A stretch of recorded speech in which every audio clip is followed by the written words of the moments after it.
গল্প অস্তিত্ব। লেখায় অহনা ইসলাম। আজ কেটে গেছে ৫টা বছর। জীবন আমাকে দাঁড় করিয়েছে এক অসীম অপারগতার কাঠগড়ায়। ভাবিনি কখনো জীবনের এই মোড়টা আর এতদূর এগিয়ে নিয়ে আসবে। সামান্য একটা স্রোতের বহমান বৃন্দের সাথে উপচে পড়া সব অন্ধকার নেমে আসাটা বড্ড বেমানান হয়ে এনে দাঁড় করিয়েছে এতটা দূর। আর চাইলেও এখান থেকে মুক্তি নেই, নেই ফিরে যাওয়ার পথ। বুঝিনি, ভাবিওনি কখনো। আজ নেই কোনো পরিবার, নেই সমাজ, নেই প্রিয়জন, নেই আপনজন, নেই পরিচিত মুখগুলো, আর না আছে কোনো দুঃখ। তবুও বড্ড অসহায় লাগে নিজেকে। মাঝে মাঝে অজানা কোনো আশঙ্কায় কুঁকড়ে ওঠে মন। সকালবেলার সকল কাজ চুকিয়ে ভার্সিটিতে ছুটি, সমস্ত পাঠ কাজ চুকিয়ে ঘরে ফিরি সেই সন্ধ্যায়। এই ব্যস্ততার শহরে দিনরাত্রি এত ছোটাছুটির পর রাতে নিজেকে একটু সময় দেব, তখন উদয় হয় একে একে সব স্মৃতির। চাঁদের রূপালী আলোতে নিজেকে নতুন করে চিনতে পারি। তবুও আজ একাকিত্বের এই জীবনটায় এক ফোঁটা ভালো থাকার অপার রশ্মি পাই শুধু ওর জন্য। ও ছাড়া যে কেউ নেই। আপন বলতে তো এই অচিনপুরীতে শুধু ও। জীবনে ভালো থাকার একমাত্র কারণ শুধুই ও। আমার ছোট পৃথিবী, আমার সুখ শান্তি সবটাও। আমার পরি, আমার কলিজা, আমার জীবন শুধু ও। আমার অস্তিত্ব আমার পঞ্চবর্ষীয় মেয়ে। ওকে নিয়েই আমার পৃথিবী। ওকে সময় দিতে পারি না সারাদিন। স্বপ্ন যে আমাকে দমিয়ে রেখেছে, তাই তো আজকাল নিজেকে থামাতে পারি না। পারি না এই ইচ্ছাকে রোধ করতে। বেঁচে থাকার জন্য যতটুকু প্রয়োজন ততটুকু তো করতেই হবে। আজ জীবনের ভাগ্যের পরিহাস দেখছি নীরব দর্শক হয়ে।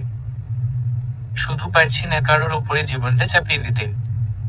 কি করে দেব একটা নিষ্পাপ জীবনী যে আমার উপর নির্ভর করছে, তাকে কি করে বঞ্চিত করি? তাই তো বেঁচে আছি তাকে নিয়ে। ইতিমধ্যে মেয়েলি শিশুকণ্ঠের ডাকে ঘোর ভাঙে আসে। ডায়েরিখানা বন্ধ করে দুহাত বাড়িয়ে দেয় শিশুটির দিকে। তার ছোট ছোট হাতগুলো এগিয়ে যায় আয়াসির কাছে। আয়াসি ওকে জড়িয়ে নেয় বুকের মধ্যিখানে, যেন একটু হলেই হারিয়ে ফেলবে। পাগলের মতো আদর করতে থাকে আয়াসি। ছোট ছোট চুমুতে ভরিয়ে দেয় নিষ্পাপ অস্তিত্বের মুখ। অস্তিত্বকে কোলে নিয়ে ডাইনিং এ যায় আয়াসি। অস্তিত্ব মায়ের গলা জড়িয়ে অভিমানী সুরে বলে, মাম্মাম তুমি না খুব পচা। আয়াসি এমন অভিমানী সুরে বুঝতে পারে মেয়ে কিছু আবদার করবে, তাই বলে, কেন মাম্মাম, আমি কি তোমাকে বকেছি? অস্তিত্ব কিছুটা হাত আলগা করে বলে, তুমি তো সারাদিন বাইরে থাকো, আমার কি একা একা বল লাগে না? সবাই মাম্মাম বাসায় থেকে বাবাই কাজ করে, কিন্তু তুমি তো আমার মাম্মাম, তুমি কেন বাসায় থাকো না? বাবাই কাজ করবে না? আমার বাবাই কই? মেয়ের এমন প্রশ্ন বড্ড ব্যথিত করে আয়াসির হৃদয়কে। এমন প্রশ্ন এর আগেও করেছে অস্তিত্ব আয়াসিকে। তবে আজ যেন এই প্রশ্নটা একটু বেশি কষ্টদায়ক হয়ে গেছে আয়াসির কাছে। আয়াসির চোখে ছলছল করছে অজস্র অশ্রুবিন্দু। আয়াসি দ্রুতমত অস্তিত্বকে কোল থেকে নামিয়ে টেবিলে বসিয়ে দিয়ে ওর জন্য খাবার গরম করতে যায়। এই যে তার অশ্রুটাকে লুকানোর অব্যর্থ প্রচেষ্টা, তা ধরতে পারে না শিশু অস্তিত্ব। কেননা আয়াসি কখনোই মেয়ের সামনে কাঁদেনি। মেয়েকে বুঝতে দেয় না কষ্টটা। ও চায় না যে কষ্ট ওকে আঘাত করেছে সে কষ্ট মেয়েকে আঘাত করুক। আয়াসি মেয়েকে খাইয়ে দিতে দিতে বলে, মাম, আমার তো সারাদিন অনেক কাজ থাকে, তুমি তো জানো তা। কিন্তু আই প্রমিস, নেক্সট ফ্রাইডেতে তোমাকে নিয়ে ঘুরতে যাব কেমন? উত্তরে অস্তিত্ব কেবল মাথা নেড়ে সম্মতি দেয়। সে জানে তার মাম্মাম আসলেই সারাদিন অনেক কাজ করে, তাই আর খুব একটা বিরক্ত করে না সে। যদিও আয়াসি প্রতি শুক্রবার অস্তিত্বকে নিয়ে ঘুরতে যায়। আজও যাবার কথা ছিল, তবে একটা অনাকাঙ্ক্ষিত কারণে তা হয়নি। যদিও এর জন্য আয়াসি দায়ী নয়, বরং দায়ী ওর ভাগ্য আর অবুঝ মন, আবেগী মন। শত চেষ্টাও বুঝতে চায় না। অস্তিত্বকে খাইয়ে আয়াসি উঠতে গেলেই অস্তিত্ব মায়ের হাত ধরে বলে, মাম্মাম তুমি খাবে না? তুমি তো সকাল থেকে খাওনি, তোমার খিদে পায় না? মেয়ের কথায় আয়াসি স্মিত হাসে আর বলে, মায়েদের খিদে পায় না। তারা বলতে না দিয়ে অস্তিত্ব নিজেই বলে, তো সুপারস্টার, আর তুমি আমার সুপার মাম্মাম, বলেই আয়াসিকে জড়িয়ে ধরে। শান্তি পায় আয়াসি। আয়াসি খাবে না বললেও মেয়ের জোড়াজুড়িতে খেয়ে নেয় এবং মেয়েকে নিয়ে ঘুমানোর প্রস্তুতি নেয়। আয়াসি বিছানায় শুয়ে অস্তিত্বর মাথায় কিছু সময় হাত বুলাতে ও ঘুমিয়ে পড়ে। আয়াসি মেয়ের কপালে চুমু খায়, গায়ে কাঁথা টেনে দেয়। রাত বাড়ছে, অস্তিত্ব গভীর ঘুমে গারত। বিছানায় খানিকক্ষণ এপাশ ও পাশ করার পরও ঘুম আসে না আয়াসির। চলে যায় ব্যালকনিতে। রাতের আকাশটা ঘোলাটে, চারিদিকটা বড্ড ভেজা ছাতুর সাথে। ঘন বর্ষার মুহূর্ত, ক্ষণে ক্ষণে শুধু বর্ষণ হচ্ছে। দেখতে দেখতে মেঘ জমতে শুরু করলো আকাশের কোণে। আবারও নেমে এলো ভারী বর্ষণ। তার সাথে আয়াসির হৃদয় আকাশেও এলো কালো মেঘের আস্তরণ, যা ক্ষণে ক্ষণে রূপ নিয়ে হচ্ছে বিভিন্ন আকৃতির। কখনো সুখ, কখনো দুঃখ, আবার কখনো উচ্ছ্বাসিত মুহূর্ত। দৃশ্যপটে ভাসছে কিছু স্মৃতিকথা, যা চাইলেও মোছা যাবে না। ভাবনায় চলে গেল আয়াসি, চলে গেল আজকের ঘটনায়। আজ বিকেলে ভার্সিটির একটা কাজে যায় আয়াসি। এক প্রকার কাজটা সেরে বন্ধুদের সাথে কথা বলতে বলতে হাঁটছিল রাস্তা দিয়ে। তখনই চোখ যায় রাস্তার পাশে ফুচকার দোকানে। দাঁড়িয়ে পড়ে আয়াসি। দুইটি ছেলে মেয়ে রাস্তায় দাঁড়িয়ে ফুচকা খাচ্ছে। দূর থেকে এটা বোঝা যায় তাদের মধ্যে নিকটতম ঘনিষ্ঠতা আছে। মেয়েটির খাওয়া দেখছে ছেলেটির তৃপ্তি নিয়ে। তবে আয়াসির চোখ আটকাচ্ছে না পরিচিত সেই মুখটিতে। এতগুলো বছর পর সেই চেনা মুখটা বড্ড আকর্ষণ করছে তাকে। চাইলে পিছুপা হতে পারছে না। যেন বরাবরের মতোই চুম্বকীয় আকর্ষণ তাকে টানছে সেদিকে। চোখ জোড়া ভরে আসছে বহুদিন পর। নিজেকে যেন হারিয়ে ফেলছে আবার। নিজেকে বোঝাতে পারছে না আয়াসি। এতগুলো বছর পর সেই চেনা মুখটা আবার তার সম্মুখে। হুঁশ নেই আয়াসির। সে একটু একটু করে আগাচ্ছে সেদিকে, যেন দৈব কোনো শক্তি তাকে টেনে নিয়ে যাচ্ছে। কিছুতেই নিয়ন্ত্রণ রাখতে পারছে না নিজের ওপর। একদম কাছে গিয়ে দাঁড়িয়ে পড়ে আয়াসি। পিছন থেকে অস্তিত্বের ডাকে হুঁশ আসে তার। সম্মুখের ব্যক্তি দুজন তাকায় আয়াসির দিকে। এমন সময় আয়াসি পিছন ঘোরে। একটুর জন্য দেখা হয় না তাদের। অস্তিত্ব লাফিয়ে পড়ে আয়াসির কোলে। আয়াসি বুঝতে পারে না অস্তিত্ব এখানে কি করে এলো। এখন তার মাথায় বাকি চিন্তাটা নেই, কেবলই অস্তিত্বকে নিয়ে তার ভাবনা। পিছন থেকে ওর শুভাকাঙ্ক্ষী কিংবা বন্ধু বলা যায় হৃদ এসে বলে, আয়াসি আমি ওকে এনেছি। ও খুব কান্না করছিল তোমার জন্য। বাসা থেকে বেরিয়ে গেছিল, তাই মা ওকে তোমার কাছে নিয়ে আসতে বলল। আয়াসি বুঝতে পেরে অস্তিত্বকে বলে নিল। হৃদকে বলল, আপনি ওকে নিয়ে যান। আমার কাজ আছে এখন, পারবো না ওকে রাখতে। মামুনিকে বলবেন যে ওকে কিছু খাইয়ে দিতে। ওকে বেডে শুয়ে দিলেই ঘুমিয়ে পড়বে। কথাগুলো বলে ওকে হৃদের ওর কোলে দিতেই অস্তিত্ব কান্নাকাটি জোরে দেয় যাবে না বলে। তবুও কিছুটা জোর করেই আয়াসি ওকে হৃদের কাছে দিয়ে দেয়। হৃদ দেরি না করে ওকে কোলে করে বাসার দিকে রওনা হয়। কিন্তু অস্তিত্ব হৃদের কোল থেকে নেমে রাস্তা দিয়ে দৌড় দেয় আয়াসির কাছে। তখনই সামনে থেকে একটা বাইক চলে আসে আর সবাই রুদ্ধশ্বাস নিয়ে তাকায় অস্তিত্বের দিকে। অস্তিত্ব ভয় পেয়ে যায়। আয়াসি চিৎকার করে ওঠে, দৌড়ে যায় অস্তিত্বর কাছে। অস্তিত্ব দাঁড়িয়ে পড়ে সেখানে। বাইক চালক কোন রকম বাইক নিয়ন্ত্রণ করতে ব্রেক দিলেই পাশের আয়নার দোকানে ঢুকে যায় বাইকটা, আর লোকটা বাইক থেকে ঝাঁপ দেয়। লোকটা বেঁচে গেলেও ক্ষতি আয়নার দোকানদারের। আয়াসি অস্তিত্বকে বুকে জড়িয়ে পাগলের মতো কান্না করতে থাকে। পথের প্রতিটা মানুষ দেখে সেই কান্না। নজর এড়ায় না পাশে থাকা ব্যক্তিটির। সেও আজ চেনা পরিচিত মুখটা দেখে চমকে ওঠে। ভাষা হারিয়ে যায় তার। মনে ওঠে হাজারো প্রশ্ন। এতগুলো বছর পার করে যে আজ আয়াসির সাথে এমনভাবে সাক্ষাৎ হবে, তা বোধহয় ব্যক্তিটির ধারণা ছিল না। আয়াসি অস্তিত্বকে কোলে নেয়। এগিয়ে যায় সব বন্ধুরা। আয়াসি খানিকক্ষণের জন্য অচেতন হতে চায়। অন্ধকার হয়ে আসে তার চোখ দুটি। বান্ধবী মিশা আয়াসিকে ধরে নেয়। হৃদ অস্তিত্ব আর আয়াসিকে নিয়ে চলে যায় বাসায়। মাঝে মাঝে পড়ে যেতে নিলে হৃদ সাহায্য করতে চাইলে নেয় সে হাত। আয়াসি বাসায় গিয়ে অস্তিত্বকে বুকে জড়িয়ে বসে থাকে। হৃদ পানির গ্লাসটা এগিয়ে দেয়। বারবার বলেছি তোকে এখন নিজের জন্য ভাব, তা তো শুনবি না। খালি মেয়ের জন্য খেটে মরবি? এরপর কে বিয়ে করবে তোকে? ফিরে তাকায় মিসেস সাইলার দিকে। মিসেস সাইলার এই কথা শুনে তার ছেলে হৃদ বলে ওঠে, মা এখন ছাড়ো না এসব কথা। অমনি ঝঙ্কার দিয়ে বলে ওঠেন, ছাড়বো কেন? কেন ছাড় শুনি? নিজের কথা না হয় নাই ভাবলো, মেয়েটার কথা তো ভাববে। বিয়ে থা করলে তো আর বাইরে কাজ করতে হয় না, বাচ্চাটাকে সময় দিতে পারবি। তা না করে শুধু লেখাপড়া নিয়ে পড়ে আছে। এতবার বলছি তারপরও কে শোনে কার কথা? আয়েশি একটু শব্দও করলো না, নিচের দিকে তাকিয়ে থাকলো এক দৃষ্টে। অস্তিত্বকে বুকে নিয়ে বসে থাকলো চুপ করে। অস্তিত্ব মায়ের বুকের সাথে লেপ্টে আছে একেবারে। বোঝা যা হচ্ছে ভয় পেয়েছে ভীষণভাবে।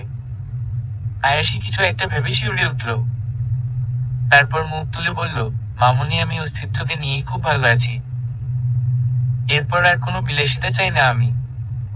বলেই উঠে পড়ল।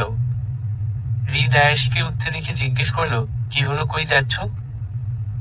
আয়েশি ছোট করে বলল, বাসায়। এমন করে বলাতে মিসেস সাইলা বললেন, বাসা আর কোথায় বল, নিজের রুমে যাচ্ছিস?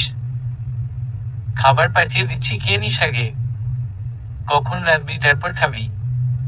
আমার কথা তো শুনবি না, এতটাই আত্মসম্মান তোর? আমাদের সাথে খেলে কি হয়? একসাথে থেকে এমনটা করিস, আমরা কি কেউ না তোর? এতটাই পর ভাবিস যে একটু। মিসেস সাইলার কথা শেষ না হতেই চলে গেল আয়াসি। যেন খুব তাড়া আছে ওর। ভিতরে গিয়ে দরজা বন্ধ করে দিল। অস্তিত্বকে বিছানায় শুয়ে দিয়ে কাউকে কল করে বলল, আজ যেতে পারবো না। কোনো উত্তরের আশা না করেই কেটে দিল কল এবং অস্তিত্বের পাশে গিয়ে শুয়ে পড়ল। চোখ দুটো ক্লান্ত, শুতেই ঘুমে আচ্ছন্ন হয়ে পড়ল আয়াসি। পাশে অস্তিত্বকে জড়িয়ে রেখেছে দুহাতে। এভাবেই ঘুম হয় ওর। অস্তিত্ব যেদিন পৃথিবীতে আসে সেদিন আয়াসির জীবনে ছিল না কোনো নীড়। একটা অজানা স্থানে আয়াসি নিজের বাচ্চাকে জন্ম দেয়। কখনো ভাবেনি জীবনের বানভাসী এই স্রোত ওকে এতদূর নিয়ে আসবে। সেদিনও ভাবেনি কি হবে, কেন হবে। কোনো কিছুরই নিশ্চয়তা ছিল না আয়াসির জীবনে। তবে সেদিনের পর থেকে একটু একটু করে নিজের জীবনের একটা বিরাট অংশ হয় অস্তিত্ব। না চাইতেও বাঁচিয়ে রাখতে হয়েছিল নিজের ভালোবাসার অস্তিত্বকে।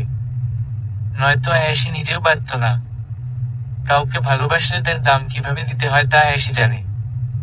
তাই জীবনের শেষটা অস্তিত্বকে নিয়েই কাটাতে চায়ও। নিজের সাথে নিজের মেয়ের জীবনটাতে অন্ধকার আচ্ছন্ন করতে চায় না শেষবার। চায় না অন্যের আশ্রয়। যদিও সে শান্ত নেই বলে আজ এতটা অবহেলায় থাকতে হচ্ছে আয়াসিকে। কিন্তু আজ যেখানে সে আছে সেখানের প্রতিটা মানুষ যে তাকে আগলে রাখে, ভালোবাসে। তবুও সে অন্য এক চাওয়ায়। স্বার্থ ছাড়া কেউ কি কারোর আপন হয়, না হয়েছে কখনো। রাস্তার ধারে প্রচন্ড কষ্টে বেদনায় বসে পড়েছিল আয়াসি। মাত্র 17 বছর বয়সে একটা মেয়ে। যেখানে নিজেই পরিপূর্ণ হয়নি সেখানে গর্ভের অস্তিত্বকে নিয়ে চলাটা বড্ড কষ্টের হয়েছিল আয়াসির। দিন শেষে নিজের ভুলের মাসুল দিয়ে উঠছিল আয়াসি। ভালো থাকতো না আদৌ যদি নারীদের মা মিসেস সাইলা ওকে নিজের বাড়িয়ে নিয়ে না যেতেন। দিনে দিনে ঘনিষ্ঠতা বাড়ে। আয়াসি গর্ভবতী জানা সত্ত্বে নিজের ছেলের বউ করার আশায় আজ 5টা বছর কাটিয়ে দিয়েছেন। এমন মেয়েকে কোনো মাই তার ছেলের বউ করতে চাইবে না কখনো। কিন্তু তিনি চেয়েছিলেন আর আজও চান। যেদিন জানতে পারেন তার ছেলের বাবা না হওয়ারও ক্ষমতা আছে। হৃদ আয়াসিকে অসম্ভব পছন্দ করে তা জানে আয়াসি। হৃদের মায়ের তা অজানা নয়। হৃদ 2 বছর আগে মাস্টার্স কমপ্লিট করে বেশ ভালো মানের একটা জব করছে। আর আয়াসি এই মুহূর্তে অনার্স 2য় বর্ষের ছাত্রী। পাশাপাশি একটা ছোট জব করছে যাতে নিজের আর মেয়ের খরচটা চালাতে পারে। যদিও তাতে মাস শেষে হিমশিম খেতে হয় আয়াসিকে, তবুও সে দমে যাবার পাত্রী নয়। বিকেল গড়িয়ে সন্ধ্যা নেমেছে ধরণীতলে। গধূলির আলো নিস্তেজ হয়ে পড়ছে ক্ষণে ক্ষণে। আধার নেমে আসছে প্রাঙ্গণে। ঠিক যেমন আজকের এই দিনটাতে 5 বছর আগে আধার নেমে এসেছিল আয়াসির জীবনে। আজকের এই দিনটাতে আয়াসি নিজের ভালোবাসার মানুষটাকে নিজের সর্বস্ব দিয়ে ভরিয়ে দিয়েছিল। খুব বেশি আপন করেছিল আকাশকে। আকাশের জন্য ছিল ওর অসম্ভব আস্থা। যা ওকে পাপের পথে ধাবিত করেছিল না চাওয়া সত্ত্বেও। আজকের দিনটাতেই আয়েশি অস্তিত্বকে ধারণ করেছিল নিজ গর্বে, আকাশের সম্পূর্ণ ভালোবাসায়। তবে ক্ষণিকের জন্যই এই ভালোবাসাটা একসময় উবে গেল কর্পূরের ন্যায়। দীর্ঘ 5 বছরের ভালোবাসা একদিনের সুখের বিনিময়ে যেন সমাপ্তি হয়েছিল। আয়েশিরও কিচ্ছুটি করার ছিল না বোবাকাননা ছাড়া। আকাশের বাড়ি থেকে প্রস্তাব আসে ঠিক আজকের এই দিনটিতেই, আরো 6 বছর আগে। আকাশের মতো একটা ছেলেকে পেয়ে আয়েশির বাবা যেন নিশ্চিন্ত ছিলেন। মেয়েকে একটা সুপাত্রের হাতে তোলা পর্যন্ত ছিল তার অধীর অপেক্ষা। কিন্তু আকাশ সবার সাথে সাথে আয়েশির মনটাকেও ভেঙে দিয়েছিল এই দিন। আয়েশির প্রতি তার ভালোবাসা নিমেষেই শেষ গেছিল এক রাতের ব্যবধানে। আয়েশির মাধ্যমিক পরীক্ষার দিন জানতে পারে ও মা হতে চলেছে। খুশি আর কষ্ট দুটোই ছিল ওর কোমল হৃদয়। এর কারণ ছিল খুবই নগণ্য। ওর প্রিয় মানুষটাই ওকে অস্বীকার করেছে, নিজের সন্তানের দায়ভার থেকে নিজেকে অব্যাহতি দিয়েছে। যদিও আকাশের শেষ বক্তব্য ছিল সেদিন একটাই, তা হলো বাচ্চাটাকে নষ্ট করে ফেল, নয়তো নিজে মরে যাও, আমার জীবনে তোমার জায়গা নেই। এর প্রত্যুত্তরে আয়েশি একটা কথাই বলেছিল সেদিন, এই শুধু আমার নয় তোমারও সন্তান। আমাকে ছুতেই তোমার ভালোবাসা উবে গেল। তুমি না বলেছিলে সব ছেলেরা এক হয় না, তবে তা মিথ্যা ছিল তা আমার অজানা নয়। তবে তুমি আমাকে এভাবে ব্যবহার করে ফেলে দেবে সেটা কখনোই জানা ছিল না। আমি আর আসবো না তোমার দুয়ারে। ধিক্কার জানাই তোমার মতো ছেলেদের যারা নিজের সন্তানকে অস্বীকার করে। তোমার প্রতি আমার অসম্ভব আফসোস যে তুমি আমাকে হারালে। চলে যাও ভালো ঠিক নতুন কোনো মানুষকে নিয়ে, তবে তাকে আমার মতন অস্বীকার করো না, এটাই চাওয়া। এরপর থেকে কখনোই কথা হয়নি আকাশের সাথে, না ছিল কোনো যোগাযোগ। আয়েশির বাবা আয়েশিকে কখনোই অপরাধী করেনি, সবটা এমন হবে তারাও ভাবেনি। আকাশের পরিবারও কখনো বুঝে ওঠেনি আকাশের অস্বাভাবিক পরিবর্তন। আয়েশিকে তারা রেখে দিতে চেয়েছিলেন। আয়েশির আত্মমর্যাদা বোধ থেকেই থাকেনি সেখানে। যেখানে নেই কোনো বন্ধন, নেই কোনো অধিকার, সেখানে কিসের আশায় থাকতো আয়েশি? বাবা মাকেও শেষবারের মতো বলেছিল সেদিন, বাবা আমি তোমাদের মুখ পুড়িয়েছি, জানিয়েতে তোমরা আমাকে দূরে ঠেলে দেবে না, তবু আজ আমি নিজে থেকেই দূরে চলে যাচ্ছি। কেউ জানতে চাইলে বলবে আয়েশি মরে গেছে, তোমার কোনো সন্তান নেই। সেই দিনই আয়েশি কেমন হচ্ছে একটু জানার আশা পোষণ করছি পাঠকদের কাছে। আশা করি উত্তর পাবো এবং এভাবেই শেষ পর্যন্ত পাশে থাকবেন। সেই দিনই আয়েশি মাধ্যমিক পরীক্ষা শেষ করে এবং কোথায় যাবে তাই নিয়ে ভাবতে থাকে। অবশেষে উপায় মেলে তার। ঢাকার এক পরিচিত বান্ধবীর সাথে যোগাযোগ করে। মূলত এটা ছিল ফেসবুক ফ্রেন্ড, সেখান থেকেই ভালো বন্ধুত্ব। নাম মিশা, মেয়েটা খুব বড়লোকের মেয়ে। বাবার বিজনেস আছে আমেরিকাতে।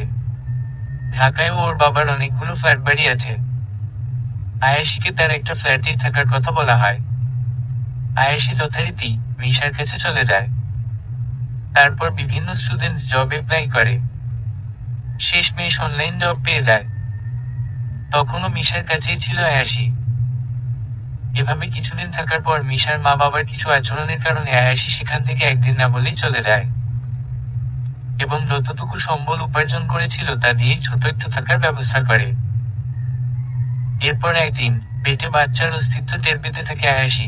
বুঝতে পারে আস্তে আস্তে ওর ভিতরে বড় হচ্ছে বাচ্চাটা।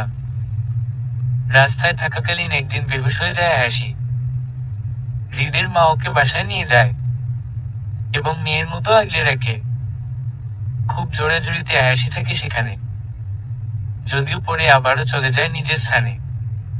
তবুও হৃদের মা নিয়ম করে আয়েশিকে নিজের কাছে এনে রাখতেন। তার কোনো মেয়ে ছিল, একমাত্র ছেলে হৃদ ছাড়া। কি নয়তো বিপত্তি হয় অন্য জায়গাতে। হৃদ আয়েশিকে পছন্দ করতে শুরু করে। এমন চলতে থাকায় আয়েশি হৃদের মাকে সবটা বলে দেয়। আয়েশির অতীত জানার পরও মিসেস সাইলা আয়েশি আশ্বাস দেয় এবং আয়েশিকে নিজের কাছে নিয়ে আসেন, কেননা হৃদের বাবা না হওয়ারও ক্ষমতা ছিল।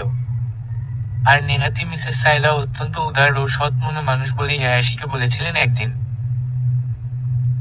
দেখ মা, তোর শরীরের এই অবস্থা তার ওপরে এভাবে কাজ করে কতদিন আর চলবে? নিজের তো একটা ভবিষ্যৎ আছে, এবার একটু ভাব নিজের কথাটা। মামুনি, তুমি কি বলছো আমি বুঝতে পারছি না। শোন মা, আমার হৃদ তোকে ভালোবাসে, পাগলের মতো ভালোবাসে তোকে। তুই জানিস না ও তোর জন্য পাগলামিও করছে। আমি তোর অতীত সবটা বলেছিল ওকে। তারপর ও বলল যে ও তো কখনো বাবা হতে পারবে না, তাই তোর গর্ভের এই বাচ্চাটার দায়িত্বও নেবে, বাবার পরিচয় দেবে, কিন্তু তোকে ছাড়বে না। ও তোকে চাইছে নিজের বউ কর। কথাটা শেষ না হতেই আয়েশি নিরক্ষণ অর্থে বলে, না, আমি একাই ভালো আছি, চাই না আর কারোর সঙ্গ, চাই না আর কাউকে নিজের জীবনের সাথে জড়াতে, বিয়ে করব না কখনো। প্রচন্ড কান্নায় ভেঙে পড়ে আয়েশি। তারপর থেকেই শুরু হয় আয়েশিকে হৃদের বউ বানানোর চাওয়া পাওয়া। কিন্তু আয়েশি নিজেকে একা রাখতেই স্বাচ্ছন্দ্য বোধ করে। একদিন ওর প্রসব বেদনা ওঠে। এমন সময় কেউ বাড়িতে ছিল না। হৃদ ওকে নিয়ে হাসপাতাল যায় এবং সম্পূর্ণভাবে স্বামীর কর্তব্য পালন করে, এমনকি আয়েশিকে রক্ত দিয়ে বাঁচিয়ে তোলে। এর জন্য আয়েশি বরাবরই ঋণী হৃদের কাছে। আর এটা ওর প্রথম বাচ্চা বলে এবং আকাশের অস্তিত্ব বলেই এতটা কষ্ট করে ওকে পৃথিবীতে এনেছে আয়েশি। এজন্যই ও নাম রাখে অস্তিত্ব। তাই জন্যই কিছুটা মেনে নেয় সব কথা। এটাই হয়তো কৃতজ্ঞতা প্রকাশের কৌশল। হৃদ আয়েশিকে ঢাকা ভার্সিটিতে পড়ার ব্যবস্থা করে দেয়। আয়েশি খুব ভালো ছাত্রী হওয়ায় কোনো সমস্যা হয় না। তারপর থেকে আয়েশি না চাওয়া সত্ত্বেও হৃদ আয়েশিকে সবসময় প্রোটেক্ট করে। আর এখনো তাই। আয়েশি সবেমাত্র নামাজের পার্টি গুছিয়ে ব্যালকনিতে এসে দাঁড়িয়েছে। বাইরে ঘুটঘুটে অন্ধকার, যেন চারটাকে গিলে নিয়েছে কালো মেঘেরা। এক পলকে ডুব দিয়ে এলো পূর্ণ সব স্মৃতি পাতায়। কোথায় ছিল আর কোথায় এলো, ওর ভাবতেই বড্ড অবাক লাগে। জীবনটা যেন একটা গল্পঘরের মতো, তা থেকে বেরোনো যায় না। নিজেকে মনে হয় চোরাবালি, বের হতেও আটকে পড়ছে। আজ এতগুলো বছর পর নিজের ভালোবাসার সেই চেনা মানুষটাকে দেখে খুব কষ্ট হচ্ছে আয়েশির। সে আজ অন্য কারোর সাথে। ভাবতেই দম বন্ধ হয়ে যাচ্ছে আয়েশির। নিজের সন্তানের বাবাকে দেখেছে আজ, আকাশকে দেখেছে আয়েশি, অন্য নারীর সাথে, অন্যভাবে, যেভাবে ও থাকতে চাইতো। ওর জায়গাটা কেউ পূরণ করে দিয়েছে বলেই হয়তো আজ আকাশের প্রয়োজন পড়ে না আয়েশিকে। হয়তো ভুলেই গেছে আয়েশি নামক প্রাণীটাকে।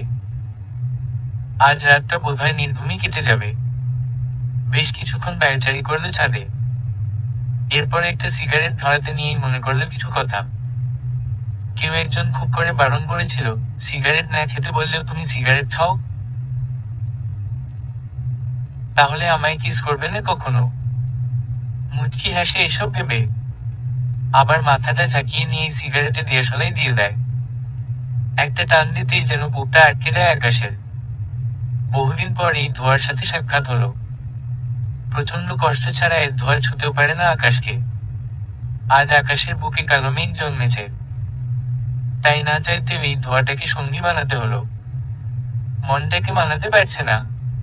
কাকে দেখেছে আজ? এমন কাউকে দেখবে তার কল্পনারও বাইরে। মৃত মানুষ কি করে ফিরে আসে আবার?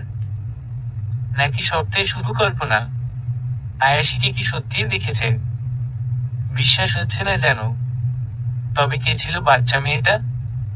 মাম্মাম কেন ডাকলো ওকে? এসব চিন্তায় যেন ছিঁড়ে যা হচ্ছে মাথাটা। এমন সময় পিছন থেকে কারোর শীতল স্পর্শ অনুভব করে বুকে। একটু থমকে যায় আকাশ, পিছন ঘুরতেই দেখে। একটু থমকে যায় আকাশ, পিছন ঘুরতেই দেখে বৃষ্টি ওকে পিছন থেকে জড়িয়ে আছে। আকাশ সামনে ঘুরতেই বৃষ্টি আকাশের গালে একটা কিস করে বলে, আমাকে রেখে এখানে কেন চলে এলে? আকাশ, চলো না রুমে, একটু আদর চাইছে মন। এখন আর আগের মতো আদর করো না তুমি। আকাশ শুধু তাকিয়ে আছে, যেন কিছু একটার ভাবনায় হারিয়ে গেছে কোথাও। আকাশ, কি ভাবছো বলো তো? আকাশ একটু ঘোর ভেঙে বলল, কিছু না, তুমি যাও, আমি আসছি। বৃষ্টি আকাশের কোনো কথা শুনল না। আকাশকে জড়িয়ে ধরে আলতো পরশে পরিয়ে দিল আকাশকে। আকাশ আর নিজেকে আটকে রাখল না, বৃষ্টিকে কোলে নিয়ে রুমে চলে গেল। বৃষ্টি আকাশের স্ত্রী। 5 বছর হয়েছে ওদের বিয়ের। আকাশ বৃষ্টিকে খুব ভালোবাসে। বৃষ্টিও ভালোবাসে আকাশকে। ওদের লাভ ম্যারেজ, শত চেষ্টায় নিঃসন্তান তারা। আকাশ বাবা ডাক শুনতে চাইলেও বৃষ্টির মা হওয়ার কোনো ইচ্ছা ছিল না, যে কারণে নিয়ন্ত্রণ করতে গিয়ে আজ 2 বছর ধরে নিঃসন্তান বৃষ্টি। কথায় আছে না, ধর্মের ফল বাতাসে নড়ে। যদিও ওর এখন মা হওয়ার জন্য শত চেষ্টা, একটু ভুলের জন্য যার ফল স্বরূপ এখন ভুগছে। একটু নড়েচড়ে উঠল অস্তিত্ব, পাশে মাকে না দেখে ভয় পেল। মাম বলে ডাকাতে আয়েশির ভাবনায় ছেদ ঘটল। আয়েশি ভিতরে চলে গেল অস্তিত্বের কাছে। ওর পাশে শুয়ে মাথায় হাত বুলিয়ে দিল। অস্তিত্ব বলল, মাম্মাম তুমি কাঁদছিলে? আয়েশি কোনো উত্তর দিল না। অস্তিত্ব মাকে জড়িয়ে ধরে রাখলো এবার। আয়েশির বুকটা আবার প্রশান্তিতে ভরে গেল। রাতটা আজ আয়েশিকে নির্ঘুম রাখবে তা ধার্য করে নিয়েছে। সকালের আলো পড়ছে অস্তিত্বর চোখে। আস্তে করে উঠে গুটি গুটি পায়ে চলে গেল রান্নাঘরে। আয়েশি অস্তিত্বকে দেখে কাজ করতে করতেই বলল, মাম্মাম ফ্রেশ হয়ে এসো, ব্রেকফাস্ট করবে, তারপর স্কুল আছে তো তোমার। ফার্স্ট হও মাম্মাম, তুমি রোজ আগে রান্নাঘরে কেন আসো? যাও যাও, অস্তিত্ব বরাবরের মতোই উত্তর করল। ঘুম থেকে উঠে তোমাকে না দেখলে ভালো লাগে না আমার, তাই তো আসি। মেয়ের এমন পাকা কথায় প্রায় আয়েশি মুচকি হাসে। আচ্ছা বাবা, হয়েছে তো দেখা, এখন যাও গিয়ে ফ্রেশ হয়ে এসো দ্রুত। অস্তিত্ব ভিতরে চলে যায়। আয়েশি নাস্তা বানিয়ে টেবিলে রাখে। তখনই মিসেস সাইলা চলে আসেন সেখানে। তিনি আয়েশির কাছে গিয়ে বলেন, আজকে আর তোর কোথাও যেতে হবে না, কাজের না আর ভার্সিটিতেও না। আজকে হৃদের বাবা আসছেন আমেরিকা থেকে, তুই থাকলে উনি খুশি হবেন। আর তাছাড়াও আমি ঠিক করেছি তোদের বিয়ের ডেট ফিক্স করবো আজ। শেষের কথাটা শুনে আয়েশির মাথায় যেন আকাশ ভেঙে পড়ল। আয়েশি আবারও জানতে চাইল, কি বললে? যা তুই শুনেছিস, কিন্তু আমি যে তোমাকে কালকে বললাম। আয়েশিকে থামিয়ে বললেন, তোর কোনো কথা আমি শুনতে চাই না, আজকে ডেট ফিক্স হবে। আগামী সপ্তাহে তোদের বিয়ে। হৃদ ভাইয়া জানেন? না, ওর না জানলেও চলবে। আয়েশি ক্লান্ত স্বরে বলল, মামুনি তোমাকে আগেও বলেছি আমি এখন এসব চাইছি না, তারপরেও তুমি এমনটা কি করে করো? আমার কথার দাম নেই, আমার ইচ্ছার বিরুদ্ধে এটা কি করে সম্ভব? এটা বন্ধ করো প্লিজ। আমি সব জায়গা থেকে হেরে এসেছি, আমাকে আর হারিয়ে দিও না মামুনি। ওদের কথার মাঝে হৃদ চলে আসে। মা, তুমি আবারও এসব বলছো ওকে? আমি না বারণ করেছি। মা, আয়েশি না চাইলে কখনোই আমি ওকে জোর করতে চাই না। ওর জীবনটাও নিজের মতো কাটাক। আর বিয়ে করাটাই সব নয়, আমাদের মাঝের বন্ধুত্বটা থাক। তুমি আর ওকে এসব নিয়ে কষ্ট দিও না। ওর জীবনে যা ঘটে গেছে তার জন্য ও কাউকে বিশ্বাস করতে পারছে না মা। তাই আমি চাই না ও আমাকে অবিশ্বাস নিয়ে বিয়ে করুক। ছেলের কথায় মিসেস সাইলা আর কিছু বলেন না, চলে যান সেখান থেকে। অস্তিত্ব দৌড়ে আসে হৃদের কাছে। হৃদ ওকে কোলে নেয়। আয়েশি আর কোনো কথা না বলে অস্তিত্বর জন্য খাবার নেয়। অস্তিত্ব হৃদের গলা জড়িয়ে বলে, বেশু, তুমি না বলেছিলে আমাকে নিয়ে তোমার অফিসে যাবে একদিন? আমাকে তো নিলেই না, তুমি খুব পচা। মাম্মাম, এখন তাড়াতাড়ি খেয়ে নাও, স্কুলের জন্য দেরি হচ্ছে তো। অস্তিত্ব আয়েশির কথায় হৃদের কোল থেকে নেমে লক্ষ্মী মেয়ের মতো খেয়ে নেয়। তারপর স্কুলের জন্য রেডি করিয়ে দেয় আয়েশি। ওকে হৃদ নিজের সাথে নিয়ে যায়। অফিস যাওয়ার সময় অস্তিত্বকে স্কুলে দিয়ে চলে যাবে হৃদ। এটা রোজই করে। আয়েশিও রেডি হয়ে নেয় ভার্সিটিতে যাওয়ার জন্য। আজকেই সবটা ম্যানেজ করতে হবে, নয়তো এই প্রজেক্টটাও হাতছাড়া হয়ে যাবে। তাই আমি এখনই আসছি, তোমরা বাকিদের নিয়ে ওনাদের একটু ম্যানেজ করো। আমি 15 মিনিটেই আসছি, বলে কলটা রেখে দেয় আকাশ। আর চোখের সামনে কিছু একটা দেখে থমকে যায়। কালকে সেই বাচ্চা মেয়েটাকে যে আয়েশি যে মাম্মাম ডাকছিল। আকাশের কৌতূহল হয় জানার। ও এগিয়ে যায় অস্তিত্বর দিকে। কাছে যেতেই দেখতে পায় একটা লোক দাঁড়িয়ে আছে। আকাশকে দেখতে পেয়ে অস্তিত্ব দৌড়ে যায় ওর কাছে। আকাশও কোলে নেয় অস্তিত্বকে। পাশে দাঁড়িয়ে থাকা হৃদ কিছুটা অবাক হয়ে যায় আকাশকে দেখে। আর অস্তিত্ব এভাবে অচেনা কারোর কোলে উঠবে না তা জানে হৃদ। হৃদ এগিয়ে গিয়ে বলল, আপনি কেন আশা করেননি? হৃদ এমন জবাবে বিরক্ত হয়ে বলে, এটা পাবলিক প্লেস, যে কেউ আসতে পারে। এখন রাস্তার কুকুর বিড়ালকে রাস্তায় দেখে অবাক হওয়াটা আমারই ভুল। এমন কথা গায়ে লাগে আকাশের। আকাশ নিজেকে সামলে নিয়ে বলে, আপনার সাথে এত কথা আমার না বলাই ভালো। তবে আপনি এই বা উচ্চা মেয়েটার সাথে কি করছেন সেটা জানতে চাই। হৃদ কিছুটা তাচ্ছিল্য করে বলল, সেটা তো আমার জানতে চাইবার কথা। আপনি কি করে চেনেন ওকে? আকাশ বলে, সে অনেক কাহিনী, পরে কোনো দিন বলবো না হয়। হৃদ কিছুটা বিরক্ত নিয়ে বলে, আশা করি এরপর আর আমাদের কখনো দেখা হবে না, তাই যা বলার এখনই বলতে পারেন। আকাশ মজার ছলে বলে, কেন, মঙ্গল গ্রহের টিকিট কেটেছেন বুঝি? হৃদ এবার ঘড়ি দেখে তাড়া দিয়ে বলে, এত কথা বাড়াবেন না, ওকে নামিয়ে দিন, আমাদের দেরি হয়ে যাওয়া হচ্ছে। আকাশ আবারও অস্তিত্বকে দেখিয়ে বলে, আগে বলে তো জান কে হয় ও আপনার। হৃদ এবার যেতে নিয়ে ঘুরে দাঁড়িয়ে বলে, এত কৌতূহল কেন? জেনে কি লাভ আপনার? আপনি তো লাভ ছাড়া কিছু করেন না। ভুল করছেন মিস্টার হৃদ চৌধুরী। আকাশ খান শুধু শুধু কিছুতে আকৃষ্ট হয় না, তাই ধরে নিয়ে নিতেও আমার লাভ আছে। ও রিয়েলি? তা কি লাভ জানতে পারি?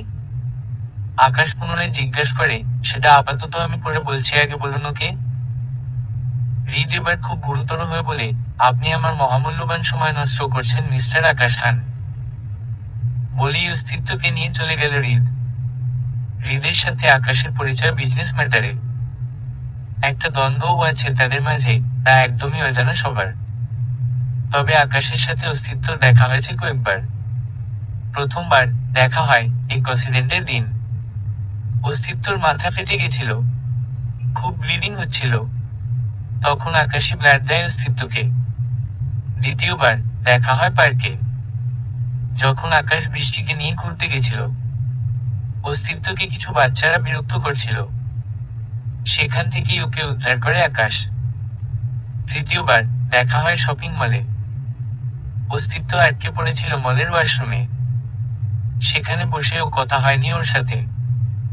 আর শেষবার দেখা হয় আয়াসের সাথে দূর থেকে, যা ভাবা হচ্ছে আকাশকে। কিছুক্ষণ ভাবনায় থেকে বেরিয়ে যায় নিজের কাজে। ট্রাফিকের ভিড়ে শত ব্যস্তা উপেক্ষা করে এগিয়ে চলছে এক নারীর মূর্তি। কি অদম্য প্রচেষ্টা! কখনোই যেন পিছপা হবে না। এ বাক্য যেন তার জীবনের অভিধানে নেই কোথাও। কোনো এক দৈব শক্তি যেন তাকে এগিয়ে নিচ্ছে বারেবার। ট্রাফিকের এই বিশালতার মাঝে একটি পুরুষ চোখ শুধু তাকেই অনুসরণ করছে। ট্রাফিক সরে গেলে সকল জোরতা কাটিয়ে এগিয়ে গেল তার কাছে। খানিকটা এগিয়েও আবার সায় দিচ্ছে না মন, কিন্তু কিছু একটা যেন তাকে টানছে সেদিকে। এবার নিজেকে সায় দিয়ে এগিয়ে গিয়ে একদম বেঁচে দাঁড়াল আকাশ। আকাশকে দেখে আয়াসী নিজেকে সামলানোর যথা চেষ্টা করে, অন্য পথে হাঁটতে নিলে আকাশ ডাকে আয়েশিকে। আয়ু! ডাকটা শুনে সমস্ত হৃদয়ে একটা অসীম জড়তার বিকট কম্পন দিল। সেই সাথে আয়াসীর পৃথিবীতে আজ আসল কিছুটা। তার মস্তিষ্ক তাকে জানান দিলসে দুর্বল হচ্ছে। বাতাস বইছে তার হৃদয়তলে। সে অমায়িক নির্যাস সিদ্ধ হওয়া। শিহরিত হলো প্রতিটি শিরা উপশিরা। ঘুরে তাকানোর শক্তি হারাচ্ছে সে। বাক শক্তিও উধাও। এমতাবস্থায় আকাশ ওর সামনে এসে একটু পরখ করে নেয়। অতঃপর বলে, আয়ু, আমাকে চিনতে পেরেছ? আমি আকাশ। আয়াসী অতি প্রচেষ্টায় উত্তর করল, না, আপনাকে আমি চিনি না। কোনো এক সময় হয়তো চিনতাম। মানে? মজা করছো? অপরিচিত কারোর সাথে আমি মজা করি না। আয়ু, তুমি বদলে গেছো। আমার নাম আয়াসী, তাই আমাকে এই নাম ছাড়া অন্য নামে না ডাকলে খুশি হব। আচ্ছা, মিসেস হৃদ, কি বলতে চাইছেন তা ভালো করেই বুঝতে পারছো। দেখুন, আপনাকে আমি চিনি না, আর এভাবে একটা মেয়েকে রাস্তায় দাঁড় করিয়ে উল্টো পাল্টা প্রশ্ন আপনি করতে পারেন না। কেন? তুমি শত হলেও আমার ফ্রেন্ডের ওয়াইফ, কথা কেন বলতে পারি না? শুনুন, আমি না কারোর ওয়াইফ, না কারোর বন্ধু, তাই আমাকে এসব না বলে নিজের কাজ করুন। আমাকে যেতে দিন। আমি কি ধরে রেখেছি তোমায়? এবার আয়াসি একটু বুঝতে পারলো আসলেই তো ও চাইলে চলে যেতে পারে, কিন্তু তা না করে নিজেই যে দাঁড়িয়ে আছে। নিজেকে চাকিয়ে ঘোর ভেঙে নিল আর চলে যাবে বলে পিছন ঘুরল। তখনই আকাশ বলল, অস্তিত্ব কি? আয়াসির মাথায় যেন এবার বাদ পড়ল। আয়াসি ততক্ষণ পিছন ঘুরল আর আকাশের চোখে রক্তবর্ণ চোখ রেখে বলল, আপনি ওকে কি করে চেনেন? আকাশ শুধু চুপ করে ওর দিকে তাকিয়ে থাকে। আয়াসি বাঘিনীর মতো আকাশের কলার ধরে ক্রোধে ফেটে পড়ে, যেন আজ আকাশের দেয়া সব অপমানের বদলা নেবে সে। বলুন, অস্তিত্বকে কি করে চেনেন? খবরদার ওর ধারে কাছে যাবেন না ভুল করেও। তাহলে এবার আপনি আমার ভয়ঙ্কর রূপ দেখবেন মিস্টার আকাশ খান। আমার জীবনটা নষ্ট করেছেন, ওর জীবনে আপনার ছায়াও পড়তে দেব না আমি। আকাশ এবার কৌতূহলী হয়ে বলে, তাহলে আমি ঠিকই ভেবেছিলাম অস্তিত্ব তোমাদের মেয়ে। তবে এটা কি করে সম্ভব? আয়াসি চোখ মুখ কুঁচকে বলে, কি সব বাজে কথা বলছেন আপনি? আয়াসি আকাশের কলার ছেড়ে দিয়ে বলে, দয়া করে আমাদের বিষয়ে জড়াবেন না। আমাদের একা থাকতে দিন, শান্তি চাই আমি। নতুন করে আর অশান্তি বাড়াবেন না আমাদের জীবনে। আপনি তো বিয়ে করেছেন, তাহলে তাকে নিয়ে ভালো থাকুন না কেন এত কৌতূহল দেখাচ্ছেন আমাদের বিষয়ে? আকাশ একটু সরে গিয়ে বলে, তাই আসতে চাইনি, বাধ্য হয়েছি। ইচ্ছে করলো তোমাকে দেখে একটু কথা বলি। অবশ্য সে অধিকার যে আমার নেই। আয়াসি শান্ত গলায় বলে, নিজেই ছিন্ন করেছেন মনে নেই কি? আকাশ মাথা নাড়িয়ে সম্মতি দেয়। আসি। তারপর আকাশ ও আয়াসি নিজ নিজ গন্তব্যের দিকে অগ্রসর হতে থাকে। একে অপরের কথা ভাবতে ভাবতে এগিয়ে যায় রাস্তার সরু গলি দিয়ে। কত কথা জমে আছে এই 5 বছরের, হয়তো তা আর বলা হবে না কখনোই। সবকিছুই তো শেষ হবে, আবার নতুন করে কি শুরু হবে? আয়াসির রোজকার জীবন নিয়ে তো খুব ভালো আছে, তবে আর কিসের এত উচ্চাটন? এই যে বিষাক্ত যন্ত্রণা, এ কি শুধুই চোখের জলে আর আক্ষেপের? নয়তো এই যন্ত্রণা হৃদয় থেকে আসা এক নির্জন বিভীষিকা। কোমল হৃদয়কে আরো যন্ত্রণা দেওয়ার যত ইচ্ছা, যত উপকরণ। জীবন বড্ড খামখেয়ালি ভাবে চলে। এই চলার পথে মানে না কারোর প্রতিজ্ঞা, মানে না কারোর বাধা। এ তো চলতে থাকে আর শুধু চলতে থাকে, লাগামহীন সীমাহীন লক্ষ্য, যার নেই কোনো বাস্তবিক স্থায়ী গন্তব্য। এর সর্বশেষ ও সর্বেসর্বা গন্তব্যস্থান কবর, আর সেটাই স্থায়ী। তবে কেন এত চলাচল? কেন এত ছোটাছুটি? এত লালসালু স্বপ্ন? মৃত্যুই যদি হয় শেষ পরিণতি। সময়টা বর্ষার, তাই নীলাকাশ ক্ষণে ক্ষণে নিজেকে কালো মেঘলায় আবৃত করে নিচ্ছে।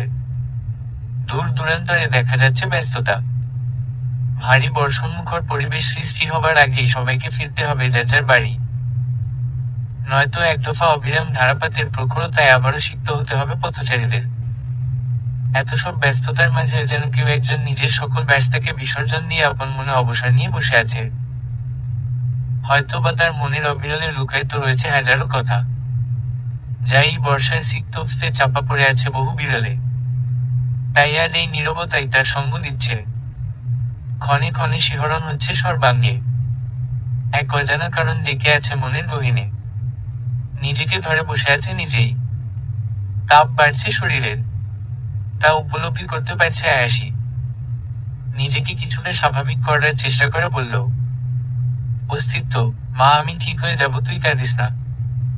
তুই কাঁদলে যে আমি নিজেকে ঠিক রাখতে পারি না মা। তুই তো আমার সব। চল মা, এখন ঘুমোতে আয়। এই নতুন শহরে একটু গুছিয়ে নিতে হবে তো। আয় মা চল। আজ কেটে গেছে একটা মাস। আয়াসি চলে এসেছে এক নতুন শহরে। সকল পিছুটান ছেড়ে চলে এসেছে সে। কেন থাকবে সে সেখানে, যেখানে তার বিন্দুমত দাম নেই? তাই চলে এসেছে এত বছরের চেনা পরিচিত স্থান থেকে। অকৃতজ্ঞের মতো পালিয়ে এসেছিল আয়াসি, নিজের মেয়েকে একটা সুন্দর জীবন দিতে। স্বার্থপরের মতো চলে এসে সেই মানুষগুলোকে আড়াল করে যারা আশ্রয় দিয়েছিল আয়াসির বিপদের ক্ষণে। সেই দিন আকাশের সাথে দেখা হওয়ার পর আয়াসি খুব চিন্তায় পড়ে গেছিল। তবে আকাশ আয়াসিকে ছাড়েনি, চলে গেছে পিছু পিছু শুধু এতটুকু জানতে যে আয়াসি কোথায় থাকছে আর কে এই অস্তিত্ব। আকাশ সেদিন আয়াশিকে যে ফ্ল্যাটে যেতে দেখে তারপর দিন সেখান থেকে হৃদকে আয়াশির সাথে আসতে দেখে এগিয়ে যায় ওদের দিকে। কিছু কথা কাটাকাটির মাধ্যমে সেদিনই আকাশ জানতে পারে আয়াশি একরকম আশ্রিতা হৃদের কাছে। কিন্তু এতেও ক্ষান্ত হয় না আকাশ যেন এক আকর্ষণটাকে এত দূর এনেছে। সেদিন এত সব ভাবতে ভাবতে রাস্তার একদম মাঝখানে চলে যায় আকাশ। আর আজকে তখন একটা গাড়ি এসে ধাক্কা দেয় আকাশকে। আর আকাশও ঠিক বুঝে উঠতে পারে না আচমকা এমন পরিস্থিতি। আনমনে থাকায় সামনে খেয়াল করতে পারেনি, তাই অসাবধানতার কারণে বেশ চোট পায় আকাশ। আকাশকে নিয়ে যাওয়া হয় পাশের হাসপাতাল। খুব একটা আহামরি কিছু হয়নি মাথা ফেটে যাওয়া ছাড়া।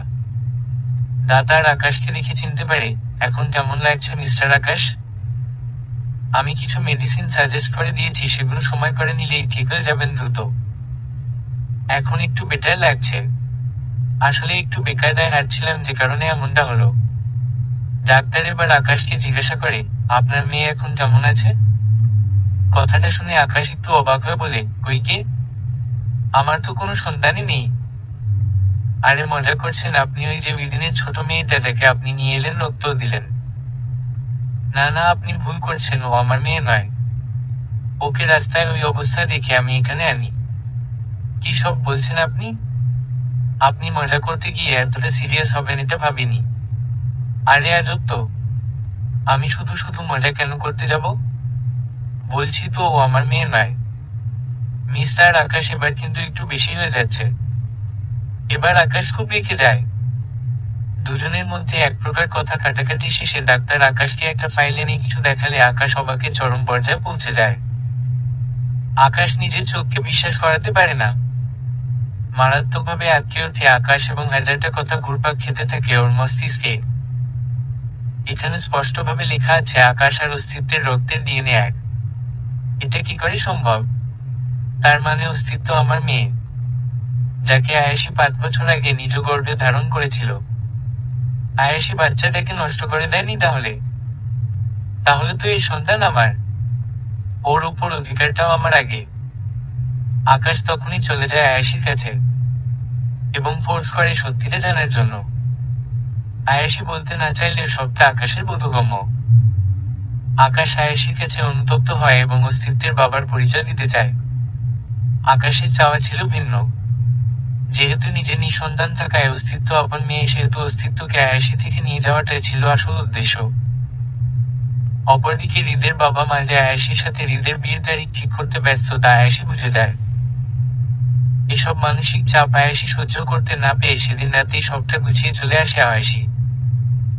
পালিয়ে যায় বাড়ি থেকে, শুধু রেখে যায় ক্ষমা ও কৃতজ্ঞতা প্রকাশ করতে একটা চিঠি, যাতে লেখা ছিল, শ্রদ্ধেয় মামনি, আশা করি তোমরা এতক্ষণে আমাকে খুঁজে না পেয়ে চিঠিটা হাতে পেয়েছ। তোমরা আমাকে আর খুঁজো না। আমি ভালো আছি, সাথে অস্তিত্ব। আমরা চলে যাচ্ছি এই শহর ছেড়ে বহু দূরে, কোনো নতুন এক শহরের সন্ধানে। সেখানে হয়তো তোমাদের মতো এতটা আপন কাউকে পাবো না, তবে ভালো থাকবো। এতগুলো বছর যেভাবে আমাদের আগলে রেখেছ তার জন্য আমি মন থেকে কৃতজ্ঞতা প্রকাশ করছি। তোমরা আমার দুদিনের সাথী। আমার মতো একটা মেয়েকে তোমরা এতটা আগলে রাখবে তা আমি কখনোই ভাবিনি। তবে আজ স্বার্থপরের মতো চলে যেতে হলো তোমাদের না জানিয়ে। আমি আজ স্বার্থপর সবার কাছে। তাতে কোনো আক্ষেপ নেই, কারণ আমি আমার মেয়েকে মানুষের মতো মানুষ করতে চাই। আমি পারছিলাম না আর এই যন্ত্রণা সহ্য করতে।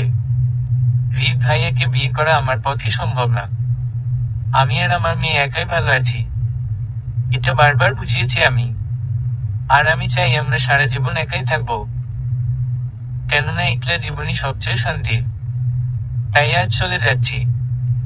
দোয়া করি হৃদ ভাইয়ের জন্য একটা লাল টুকটুকে বউ আসুক, যেমনটা সে চায়। আমাকে ভুলে যাবেন সবাই, ভালো থাকবেন সবাই। ইতি আপনাদের আশ্রিতা, অভাগা আয়াশি। এমন চিঠি পেয়ে হৃদ প্রচন্ডভাবে কষ্ট পায়, সাথে মিসেস সাইলা ও হৃদের বাবা মিস্টার আমজাদ চৌধুরী। দুজনই খুব কষ্ট পান আয়াশির এমন আচরণে। তবে এর জন্য যে তারা একান্তই দায়িত্ব বুঝতে পারেন। ওনারা আয়াশি ইচ্ছার বিরুদ্ধে গিয়ে নিজের ছেলে হৃদের সাথে বিয়ের আয়োজন শুরু করে দিয়েছিল। তাই আয়াশি উপায় না পেয়ে এমনটা করতে বাধ্য হয়। আর আকাশে চাওয়া ছিল অস্তিত্ব। আয়েশি কখনোই আকাশের কাছে ছাড়বে না অস্তিত্বকে। আয়েশি কখনো জানতেই দেবে না যে ওর কোনো বাবা আছে।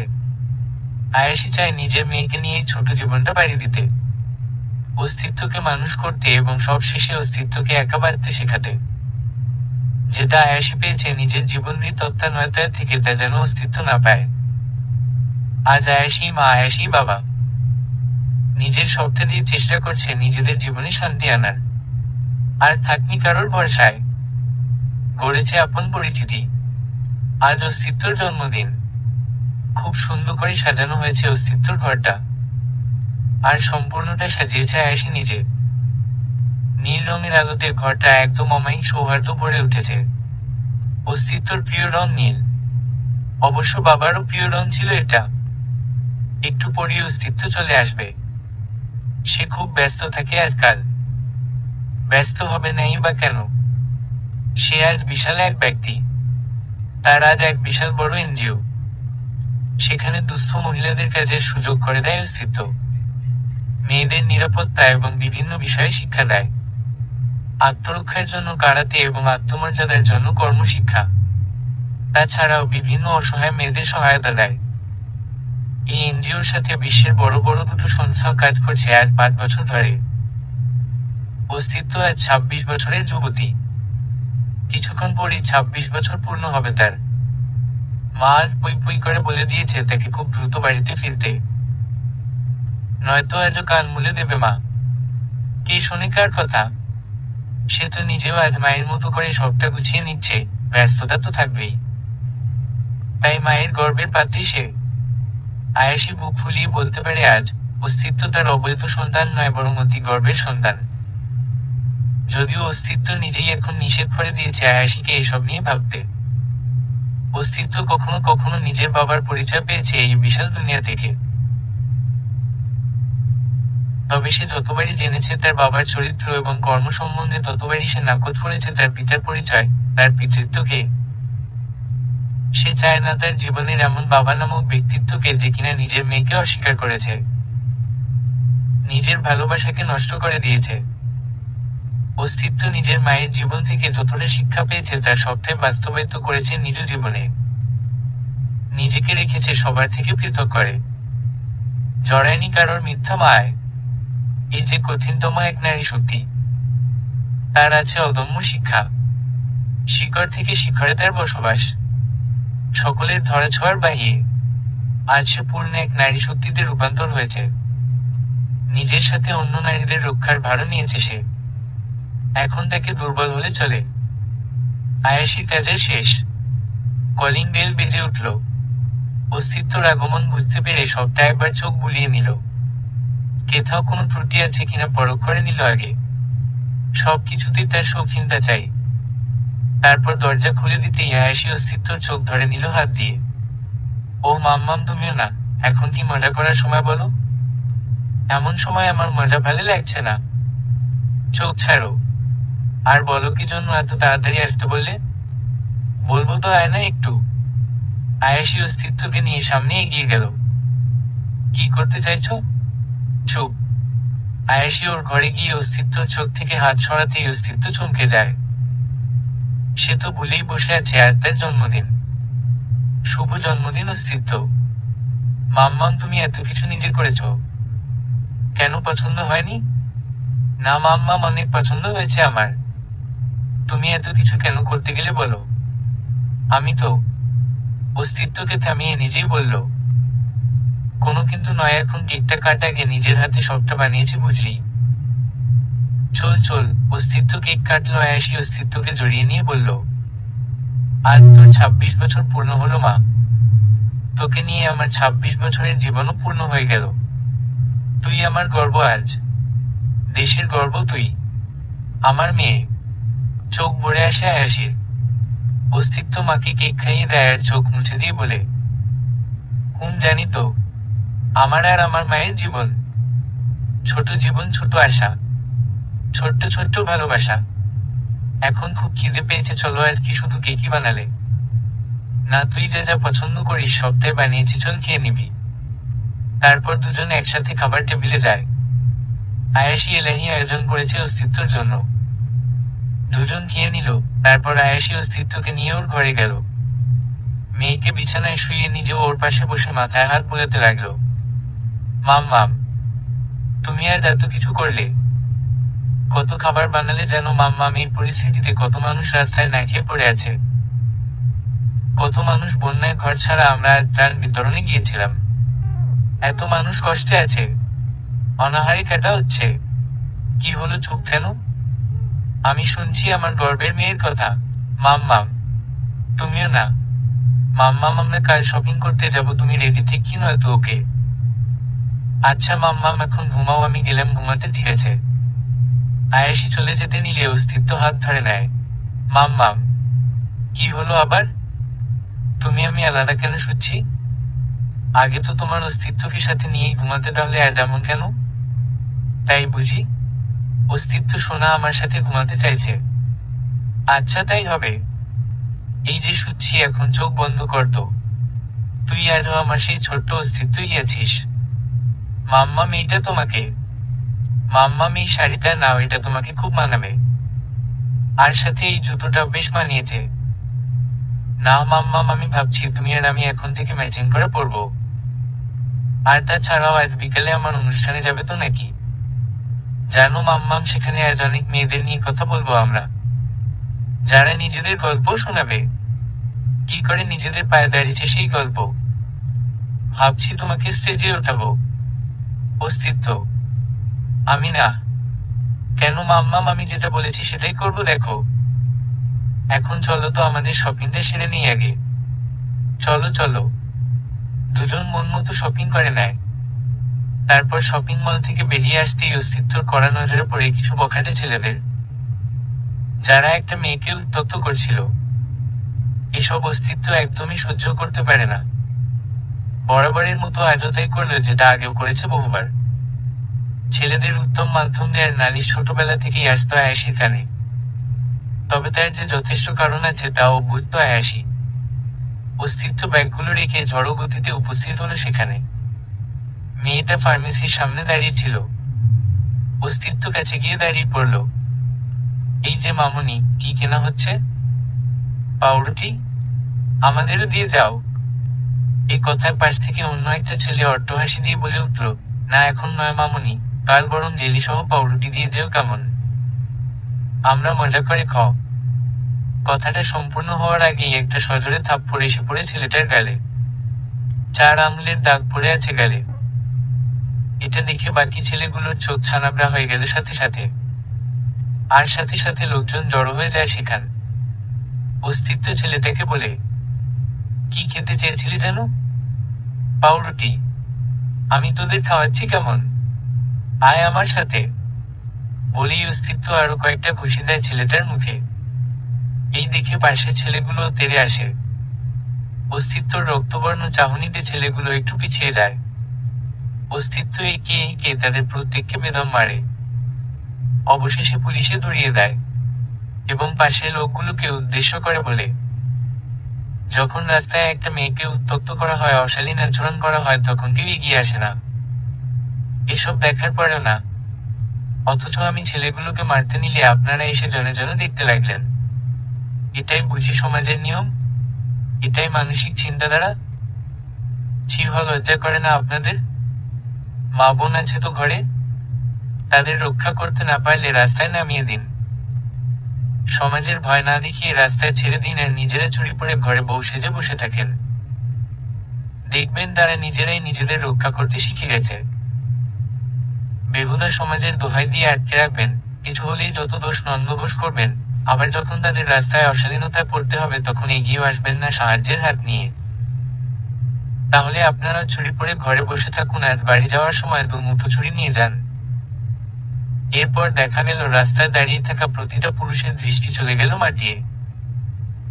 হয়তো উপলব্ধি করতে পেরেছে তাদের কর্তব্য। ভীষণভাবে লজ্জা পেয়েছে। অস্তিত্ব আর কথা বাড়ালো না, চলে গেল নিজ গন্তব্যে। আয়াসী পাশ থেকে সবটা লক্ষ্য করে মুচকি হাসল। বিকেলের সময় ইচ্ছাক নারী গণশক্তির সামনে মঞ্চে দাঁড়িয়ে অস্তিত্ব নারীদের উদ্দেশ্যে কিছু বক্তব্য পেশ করতে চলেছে সে। বুকে অদম্য শক্তি নিয়ে। সামনে বসে থাকা মানুষগুলো অপেক্ষায় আছে শোনার জন্য। অস্তিত্ব মায়ের দিকে তাকায় একবার। জীবনের সব পিছুটানগুলো মনে পড়ে তার। মনে পড়ে যায় মায়ের শিক্ষা, মনে পড়ে হাজার কথা, হাজার স্মৃতি। নারী বলতে সে আজ মায়েদের বোঝে। বোঝে আর নিজের মা আয়াসীকে, যে থেকে শত কষ্ট গ্লানি সহ্য করে আজ এতদূর এনেছে। শুরু করে নিজের বক্তব্য। নারী খুব ছোট একটা শব্দ, তবে এর মাঝে আছে হাজারো রূপ। নারী কখনো হয় মা, কখনো বোন, কখনো কারোর স্ত্রী, আবার কখনো হয় কারোর পথ চলার নির্দেশক। সঠিক শিক্ষা হয় আগুন, হয় বাতাস, কখনো আবার রণমূর্তি, কখনো সে জ্বলন্ত আগ্নেয়গিরি। আমরা নারী, আমরা সব পারি। আমরা দমে যাই না, বরং দমিয়ে দেয় এই মূর্খ সমাজ, দমিয়ে দেয় এই ক্লান্ত পিছুটান। কখনো নিজেরাই দমে যেতে চাই বাধ্য হই ক্লান্ত হয়ে। তবে এই পথ চলা তখনই সম্ভব যখন ঘরে ঘরে তৈরি হয় একজন আদর্শ মা। হ্যাঁ, একজন মা। একজন মাই পারে তার আদর্শ দিয়ে একটা মেয়েকে গড়তে। একটা মাই আবার পারে তার মেয়েকে সমাজের ভয় দেখিয়ে দমিয়ে রাখতে। একটা মাই পারে তার মেয়েকে নবজাগরণের রূপ দিতে। আমি সব মায়েদের কথা বলছি, তবে আমি আমার মাকে দেখেছি। সে আমার মা নয়, সে আমার সমস্ত পৃথিবী। সে আমার আকাশ, বাতাস, পানি, আগুন, ছায়া, সে আমার অক্সিজেন, আমার আইডল। আজ এতদূর আসার গল্পটা আজ থেকে ২৬ বছর আগেই শেষ হয়ে যেত, যদি আমার মা সমাজের ভয়ে আমাকে তার অবৈধ সন্তান হিসেবে ধরে নিতেন। যদি সে আমাকে তার গর্ভেই শেষ করে দিতেন, যদি সে আমায় পৃথিবীর আলো থেকে বঞ্চিত করতেন, তাহলে আজ আর আমায় এই গণসমাগমে কেউ পেতেন না। আমার মা আমাকে শিখিয়েছেন কি করে নিজেকে গড়তে হয়, কি করে সমাজকে পিছু ফেলে নিজেকে এগিয়ে নিতে হয়, কি করে এক দুর্বল থেকে এক পূর্ণ নারী শক্তিতে রূপান্তরিত হতে হয়। আমি আমার মায়ের থেকে শিখেছি কি করে টিউশন করে অব্যর্থ অক্লান্ত পরিশ্রম করে একটা ছোট মেয়েকে এক নারী শক্তির রূপ দিতে হয়। তাই আজ আমি এতদূর। আমার মায়ের নাম আয়াসী, যার অর্থ পরিশ্রমী, আর আমি তার ভালোবাসার অস্তিত্ব। সে সমাজের ভয় আমাকে মেরে ফেলেনি, বরং আমাকে পৃথিবীর আলো দেখিয়েছে নিজের জীবনের পরোয়া না করে। সালাম জানাই সেই মায়েদের ও মেয়েদের যারা নিজেরাও এক নারী শক্তি এবং নিজেদের অস্তিত্বকে নারী শক্তির রূপ দিয়েছেন। সালাম তাদের। প্রতিটা ঘরে ঘরে এমন মা তৈরি হোক যারা মেয়েদের ঘরকন্যা করে রাখে না, সমাজকে ভয় করে না, বরং রাস্তায় ছেড়ে দেয়, সমাজকে পিছনে ফেলে নিজেদের এগিয়ে নিয়ে যাওয়ার দিশা দেখায়। আপনারা দেশকে একটা আদর্শ মা দিন, দেখবেন তারা আপনাদের হাজারো আদর্শ সন্তান দেবে। সামনে বসে থাকা আয়াসীর চোখে আজ অনলে ধারাপাত। সে আজ গর্বিত মা, নিজের মেয়েকে মানুষের মতো মানুষ করতে পেরে। আজ আমিও সালাম জানাই সেই সব মায়েদের যারা মেয়েদের ঘরবন্দি করে না সমাজের ভয়, বরং এগিয়ে যাওয়ার নির্দেশক হয়, আদর্শ মা হয়। সমাপ্ত।